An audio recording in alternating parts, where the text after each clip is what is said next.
Selamat sore, salam sejahtera bagi kita semua. Yang terhormat Direktur Penyidikan KPK Bapak Ahmad Taufik Hussein, yang kami hormati dan selalu banggakan kawan-kawan jurnalis yang terus mengawal upaya-upaya pemberantasan korupsi KPK. Sebagai bentuk keterbukaan informasi publik, pada sore kali ini kami akan menyampaikan perkembangan penyidikan perkara dugaan tindak pidana korupsi berupa suap terkait dengan pengurusan dana hibah untuk kelompok masyarakat atau POKMAS di wilayah Jawa Timur. Untuk itu, secara lebih lengkap kepada Pak Dirdik kami persilahkan untuk menyampaikan terkait dengan konstruksi perkara, pihak-pihak yang ditetapkan sebagai tersangka dan juga terkait dengan penahanan terhadap beberapa tersangka diantaranya. Kepada Pak Ahmad Taufik Hussein kami persilahkan. Baik, terima kasih Mas Budi. Assalamualaikum warahmatullahi wabarakatuh. Waalaikumsalam warahmatullahi wabarakatuh. Selamat sore, salam sejahtera. Untuk menyingkat waktu, saya langsung ke poin penjelasan dalam rangka kegiatan penyidikan yang dalam hal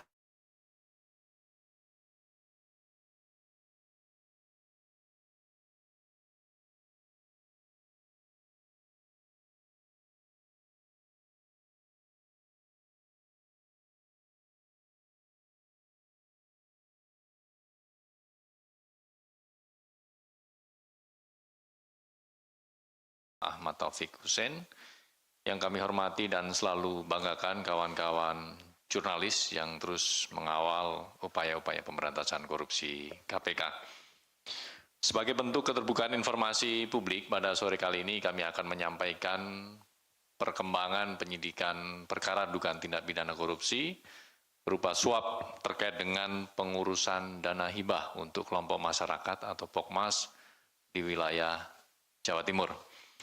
Untuk itu, secara lebih lengkap kepada Pak Dirdik kami persilahkan untuk menyampaikan terkait dengan konstruksi perkara, pihak-pihak yang ditetapkan sebagai tersangka dan juga terkait dengan penahanan terhadap beberapa tersangka diantaranya.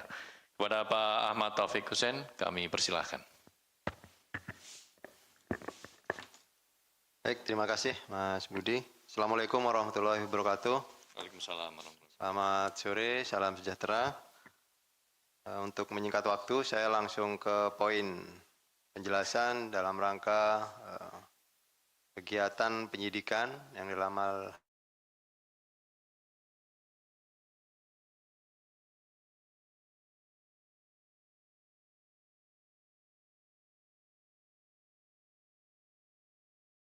(19) 2022 Jawa Timur, tahun anggaran 2019-2022. Jadi hari ini Rabu, tanggal 22 Juli 2026, KPK akan menyampaikan pengembangan penyidikan perkara dugaan tindak pidana korupsi berupa suap terkait pengurusan dana hibah untuk POKMAS dari APBD Pemerintah Provinsi Jatim. Hal ini juga menjadi pengembangan di peristiwa tertangkap tangan juga untuk kegiatan ini. Jadi ini kegiatan tertangkap tangannya terjadi pada bulan Desember tahun 2022. Dilakukan penyelidikan tertutup, kemudian ditetapkan tersangka yaitu saudara STS selaku Wakil Ketua DPRD Provinsi Jawa Timur dan 3 orang pihak swasta. Bahwa dalam pengembangannya, kemudian pada tanggal 10 Oktober 2025, KPK kemudian menetapkan 21 orang sebagai tersangka, ini 4 orang selaku pihak penerima dan 17 orang selaku pihak pemberi. Jadi rekan-rekan kami sampaikan bahwa peristiwa tertangkap tangan itu tidak hanya berhenti di peristiwa pokoknya saja. Artinya tetap ada pengembangan-pengembangan karena pastinya dalam peristiwa tertangkap tangan itu waktu yang diberikan sesuai ketentuan perundang-undangan itu kan 1 kali 24 jam. Sehingga kemudian pengembangan-pengembangan pastinya ada di proses penyidikan yang berjalan. Dari 21 tersangka, kemudian kita bagi dalam 3 klaster. Yang klaster pertama itu penerima, yaitu saudara KUS selaku Ketua DPRD Jawa Timur, yang saat ini yang bersangkutan sudah meninggal dunia di proses penyidikan dan sudah dilakukan penghentian penyidikannya dengan alasan demi hukum. Kemudian di klaster pertama ini selaku pihak pemberi ada 5 orang, yaitu saudara HAS, pihak swasta dari Kabupaten Gresik, kemudian saudara JPP, pihak swasta dari Kabupaten Blitar, saudara SUK, mantan kepala desa dari Kabupaten Tulungagung, saudara WK, selaku pihak swasta dari Tulungagung, dan saudara AR, selaku pihak swasta dari Tulungagung, yang saat ini kondisi sedang sakit. Dan terhadap yang 4 pemberi di atas sebelumnya itu sudah dilakukan proses persidangannya. Kemudian klaster kedua, ini selaku penerima ada 2, saudara AS selaku anggota DPR RI 2024-2029 saat ini ya, dan sekaligus wakil ketua DPRD Jatim 2019-2024 saat peristiwa pidananya. Kemudian penerima yang kedua di klaster kedua, saudara BGS selaku staf saudara AS dari anggota DPRD Jatim atau pihak swasta. Kemudian ada dari pihak pemberi di klaster kedua, yaitu saudara RWR selaku pihak swasta dari Kabupaten Bangkalan, saudara MM selaku pihak swasta di Kabupaten Probolinggo, yang bersangkutan saat ini juga menjabat anggota DPRD Provinsi Jawa Timur periode 2024-2029. Saudara MF selaku pihak swasta dari Kabupaten Pasuruan, dan saudara AY selaku pihak swasta dari Kabupaten Pasuruan. Ini yang nanti hari ini kita lakukan penahanan sesuai jadwal yang ditentukan oleh penyidik. Kemudian untuk lanjutannya, untuk masih pemberi di klaster kedua ada saudara MHD selaku anggota DPRD Provinsi Jawa Timur periode 2019-2024. Saudara FA selaku wakil ketua anggota DPRD Kabupaten Sampang periode 2019-2024. Saudara JJ selaku wakil ketua anggota DPRD Kabupaten Probolinggo periode 2019-2024. Saudara AH selaku pihak swasta dari Kabupaten Sampang, saudara AA selaku pihak swasta dari Kabupaten Sampang, dan saudara AM selaku pihak swasta dari Kabupaten Sampang. Kemudian ada klaster ketiga, ini kami sampaikan terlebih dahulu untuk posisi penerima tersangka yang sudah ditetapkan 21 orang ya. Dari penerima di klaster ketiga ini ada saudara AI, ini selaku wakil ketua DPRD Jatim 2019-2024. Sedangkan untuk pemberinya ada 2 orang, saudara AJ selaku pihak swasta dari Kabupaten Sumeneb, dan saudara MS selaku pihak swasta dari Kabupaten Bangkalan. Jadi itu adalah 21 tersangka yang sudah ditetapkan kemudian dari hasil pengembangan peristiwa tertangkap tangan di awal. Dan kemudian pada hari ini Rabu, untuk update-nya, tanggal 22 Juli 2026, KPK melakukan penahanan terhadap 3 tersangka tadi di klaster yang pertama. 3 tersangka ini dari pihak pemberi. Maaf, saya ulangi, dari klaster kedua ya, dari sisi pemberi. Yaitu ada saudara AY selaku pihak swasta dari Kabupaten Pasuruan, saudara MF selaku pihak swasta dari Kabupaten Pasuruan, dan saudara RWR selaku pihak swasta dari Kabupaten Bangkalan. Jadi ada 3 yang semestinya sesuai jadwal di panggilan itu ada 4 tersangka yang hari ini dipanggil, tetapi ada 1 yang kemudian berhalangan.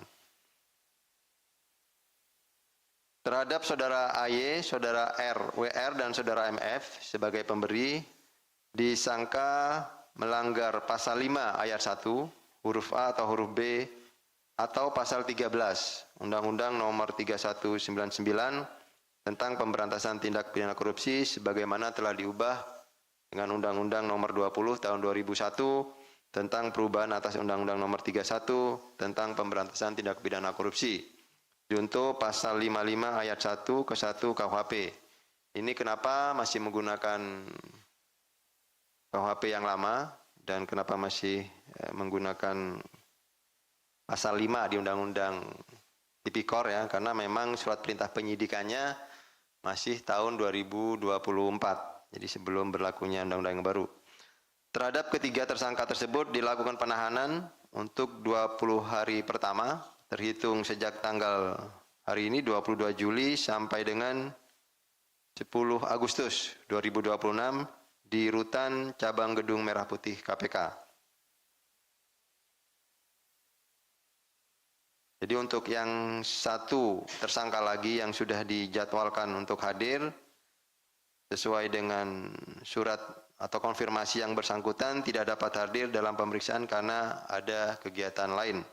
Dan dalam waktu yang tidak terlalu lama kita akan menjadwalkan untuk pemanggilan yang bersangkutan. Untuk konstruksi perkaranya terhadap yang 3 kita lakukan penahanan tersebut di klaster yang kedua tadi ya, bahwa saudara AS sebagai salah satu pimpinan DPRD Jawa Timur 2019-2022 bersama-sama dengan ketua fraksi melakukan rapat untuk menentukan besaran jatah dana hibah per anggota DPRD Jawa Timur atas besaran alokasi dana hibah dari Provinsi Jawa Timur yang dialokasikan sebagai pokir atau pokok pikiran anggota dewan. Selanjutnya, staf sekretariat DPRD Jawa Timur melakukan rekapitulasi besaran alokasi masing-masing anggota DPRD dan menghimpun usulan masing-masing anggota. Atas pembagian tersebut, AS diduga mendapatkan jatah dana hibah mencapai total 291,5 miliar. Dengan rincian, ini dibuat per tahun, 2019 itu ada 48,9 miliar. Tahun 2020 sebesar 37,6 miliar. Tahun 2021 sebesar 121,3 miliar. Dan di tahun 2022 sebesar 83,7 miliar. Bahwa dari kegiatan pembagian kuota dana hibah Pemprov Jatim tersebut yang menjadi jatah HS, dirinya mensyaratkan pemberian. Jadi ada semacam syarat ketika memang akan dialokasikan untuk daerah pemilihannya, itu komitmen fee sebesar 15% sampai 20% terhadap beberapa. Tadi ada koordinator lapangan namanya, Korlap, atau anggota DPRD Jawa Timur yang meminta pergeseran alokasi antar anggota. Adapun terhadap pergeseran kuota antar anggota dilakukan AS kepada rekannya, yaitu saudara MHD, selaku anggota DPRD Provinsi Jawa Timur. Bahwa Korlap yang bersedia memberikan komitmen fee akan membentuk kelompok masyarakat atau Pokmas atau menggunakan lembaga tertentu dan membuat proposal permohonan dana hibah. Ini modus-modusnya. Bahwa kemudian proposal yang telah dibuat oleh Korlap disampaikan kepada anggota DPRD atau orang yang mewakilinya. Atas kesepakatan tersebut, para Korlap yang akan menerima dana hibah jatah dari AS selanjutnya menyerahkan komitmen fee sebesar 20 sampai dengan 25% melalui 3 cara, yaitu diserahkan langsung secara tunai kepada AS, diserahkan secara tunai atau transfer melalui tersangka BGS yang merupakan orang kepercayaan AS, atau diminta membayarkan keperluan pribadinya AS. Dari penyerahan permintaan atas komitmen fee tersebut, AS menerima fee sebesar 20%, sementara BG mendapatkan jatah 5%. Jadi dibagi dua. Bahwa dari total penerimaan dana hibah yang telah dicairkan pada setiap kelompok masyarakat sebesar 20 atau sampai dengan 30% itu kemudian disunat, dipotong oleh para korlap, hingga dana hibah yang betul-betul digunakan untuk program masyarakat itu hanya sekitar 55% atau sampai 70% dari anggaran yang awal sudah dialokasikan. Kemudian atas jatah dana hibah yang didapat AS tersebut, tersangka AY, RWR, dan MF melakukan pengkondisian untuk mendapatkan porsi bagi daerahnya. Sehingga AS melalui BGS diduga menerima ijon, diterima di awal. Kurang-kurangnya untuk jumlahnya itu sebesar 6,9 miliar dari ketiga tersangka yang hari ini dilakukan penahanan. Yaitu dari saudara AY itu memberikan uang sejumlah 1,87 miliar untuk mendapatkan dana hibah yang akan didapatkan yaitu sebesar 14,8 miliar.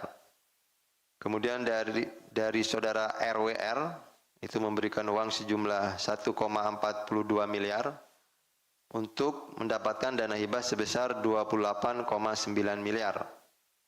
Dan saudara MF memberikan uang sejumlah 3,61 miliar untuk mendapatkan dana hibah sebesar 24 miliar.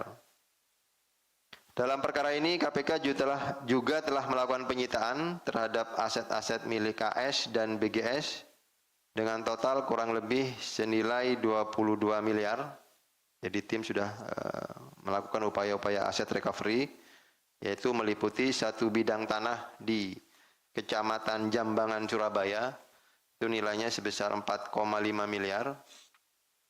Ada 2 unit ruko di kota Surabaya dengan total senilai 3 miliar. Kemudian 1 unit rumah di Kecamatan Jambangan juga, Surabaya, senilai 4 miliar. Lalu ada 1 unit apartemen di kota Malang, senilai 1 miliar. Berikutnya 1 unit GOR di Kabupaten Probolinggo senilai 3 miliar. 1 unit SPBE di Kabupaten Banyuwangi senilai 2 miliar. Kemudian ada 3 unit rumah, ini masing-masing lokasinya di Sidotopo, Surabaya, Mojokerto, dan Pasuruan.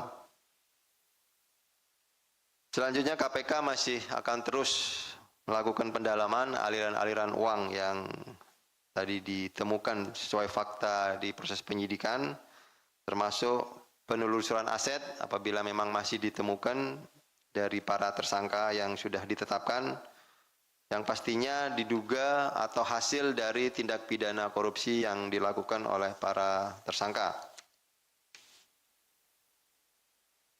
Jadi penanganan perkara ini cukup kompleks karena memang dari temuan awal peristiwa tertangkap tangan dan melibatkan banyak pelaku dari berbagai daerah di Jawa Timur. Sehingga mungkin rekan-rekan bertanya-tanya kenapa waktunya lama dari proses tertangkap tangan, kemudian ada juga kendala-kendala tim yang menangani pun juga kemudian ada peristiwa tertangkap tangan kasus lain. Jadi ada prioritas-prioritas yang memang mesti semuanya dilakukan. Jadi ini hampir di seluruh wilayah Jawa Timur menerima atau mengelola dana hibah pokir, sehingga penyidik perlu melakukan pendalaman mekanisme pengelolaan dana hibah di sejumlah kota, karena agak bervariasi ya di kota-kota tertentu yang ada di wilayah Jawa Timur. Secara paralel KPK juga aktif melakukan pendampingan kepada pemerintahan, yaitu kabupaten, kota, hingga provinsi, melalui fungsi Korsub, dalam lingkup pencegahan pasca penindakan untuk melakukan pembenahan dalam proses perencanaan dan penganggaran.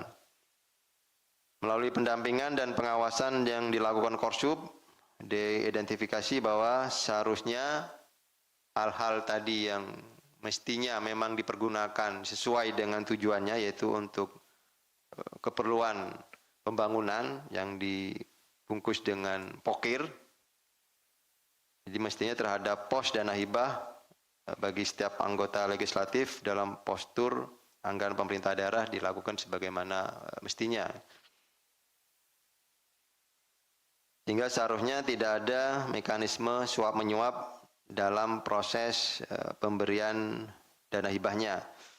Sehingga ini betul-betul dirasakan kemanfaatannya oleh masyarakat gitu ya, khususnya yang ada di wilayah Provinsi Jawa Timur.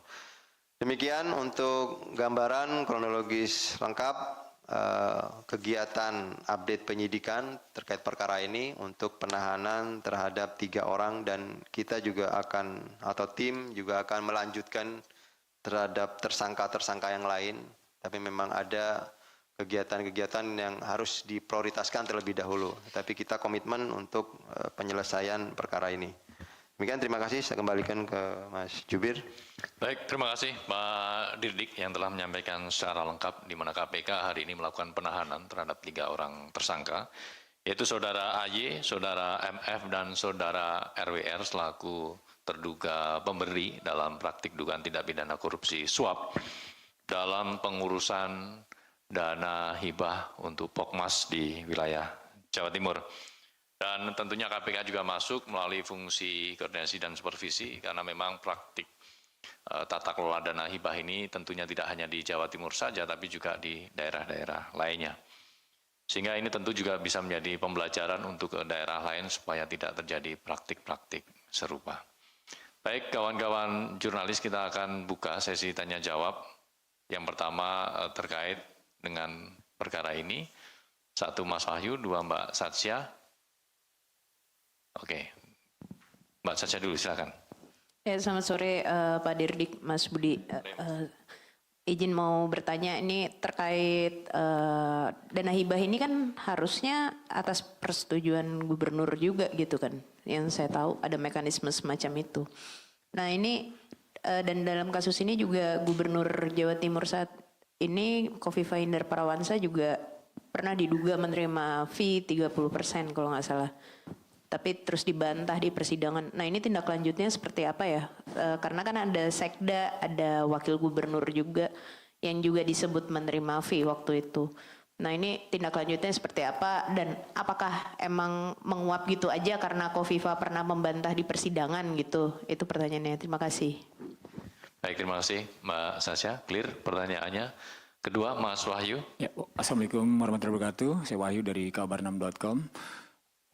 Mungkin mengulang pertanyaan saya lalu mengenai dana pokir, kapan dilakukan penahanan terhadap 16 orang anggota tersangka ya. Nah, ini kan tadi sudah jawaban. Kapan KPK akan melakukan penahanan terhadap 2 anggota DPRD-nya dan 1 anggota DPR RI, dan salah satu tersangka kalau nggak salah berinisial MM ya.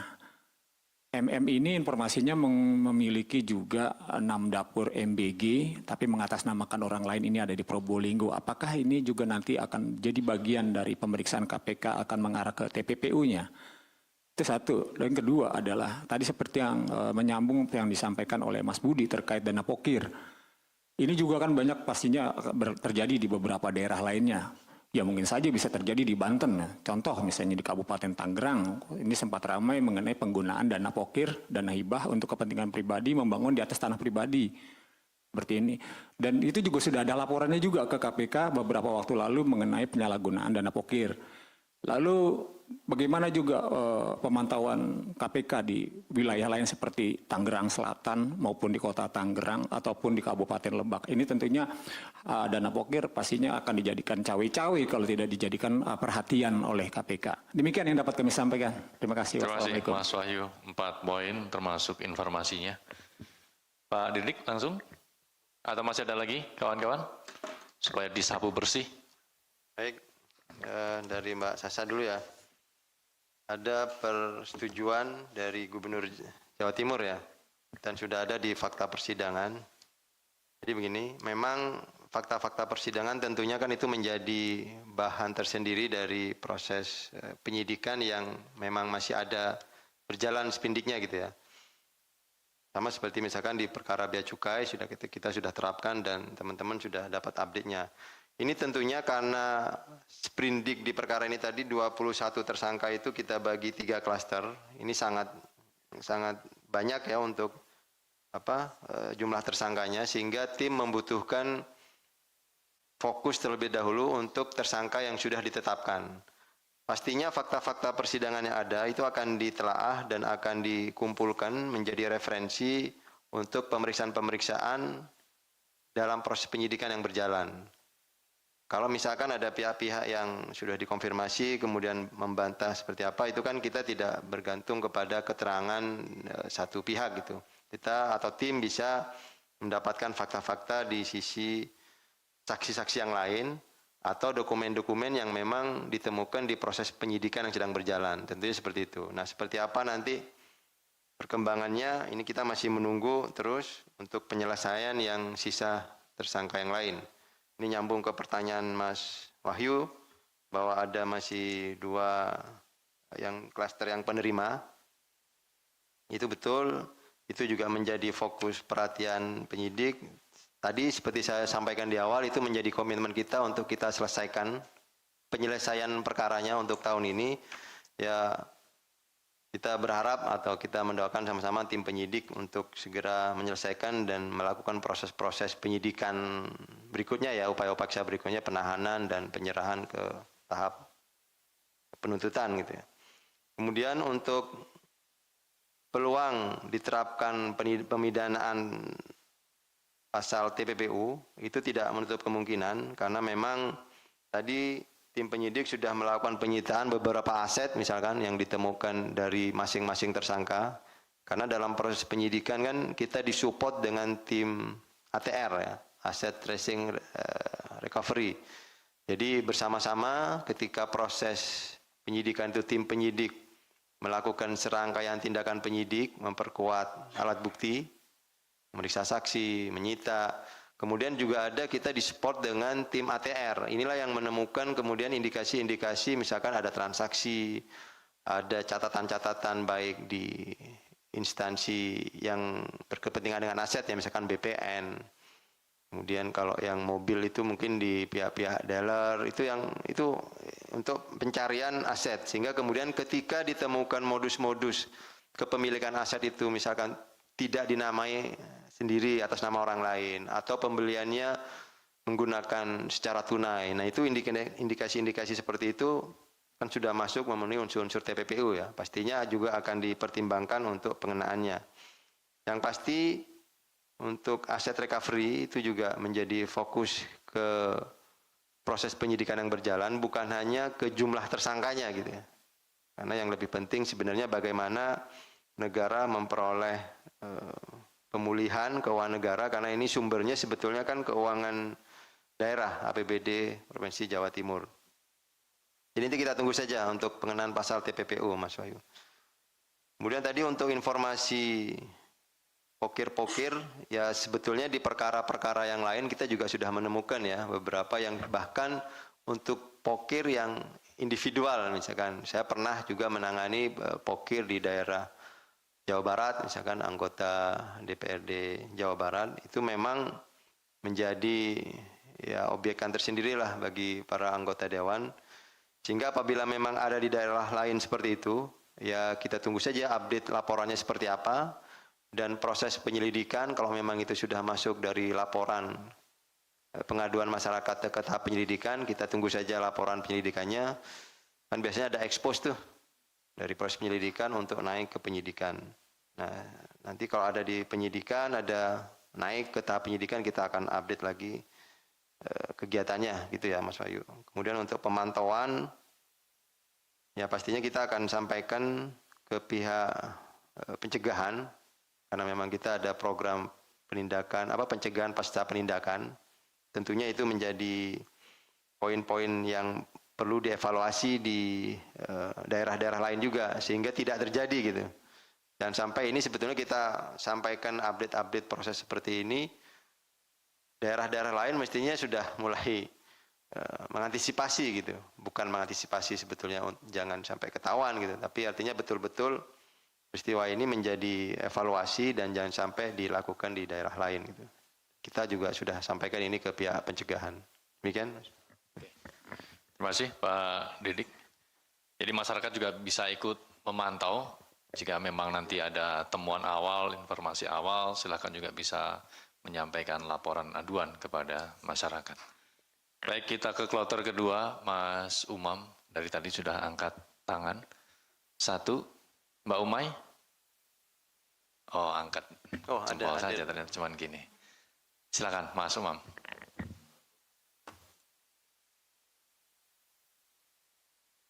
Pak Taufik izin mempertegas saja. Tadi kan Pak Taufik bilang terbuka kemungkinan adanya yang buat Khofifah dan Emil itu tadi.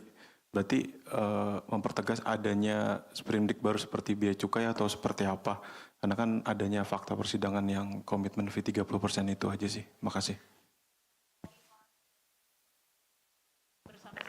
Akan dipanggil juga nggak sih di proses penyidikan yang akan berjalan setelah penahanan ini? Ya, oke. Saling melengkapi, 2 pertanyaan. Ada lagi? Mas Fadil, wajahnya wajah bertanya, tapi tidak diungkapkan. Oke, silakan Pak Dirdik. Ya, baik, saya ulangi lagi ya. Jadi sebetulnya tadi bukan menegaskan terhadap pihak tadi siapa gubernur, tetapi itu sebagai contoh proses di perkara lain bahwa fakta-fakta persidangan itu memang menjadi referensi gitu. Jadi bahan di proses penyidikan ketika memang ada penyidikan yang berjalan ya. Dan itu pun juga sebetulnya kan ada koordinasi antara penyidik dan JPU di KPK karena kebetulan kita kan satu atap. Jadi fakta-fakta persidangan yang didapat oleh tim JPU itu tentunya pasti akan langsung diketahui oleh tim penyidik. Nah, apakah tadi kalau diibaratkan di perkara bea cukai itu belum tentu apple to apple ya, sama karena memang kompleksitas dan tentunya kecukupan alat buktinya kan beda-beda. Sehingga tentu fakta-fakta persidangan itu menjadi referensi kami di tim penyidik karena ini memang ada surat perintah penyidikan yang sedang berjalan, tetapi untuk kecukupan alat buktinya kita perlu lihat perkembangan ke depannya seperti apa.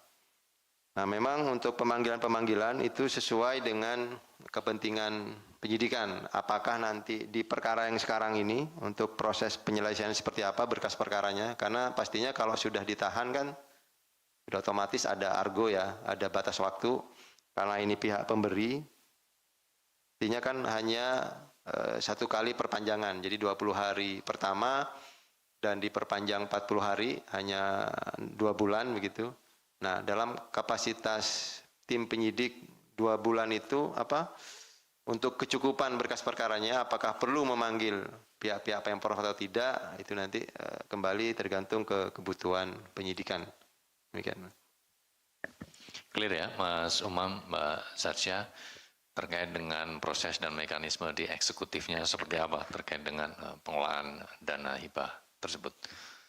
Ada lagi kawan-kawan terkait perkara ini? Jika tidak ada, tidak perlu dipaksakan. Ya. Perkara lain ada? Kalau tidak ada juga tidak perlu dipaksakan. Oh, ada. Ada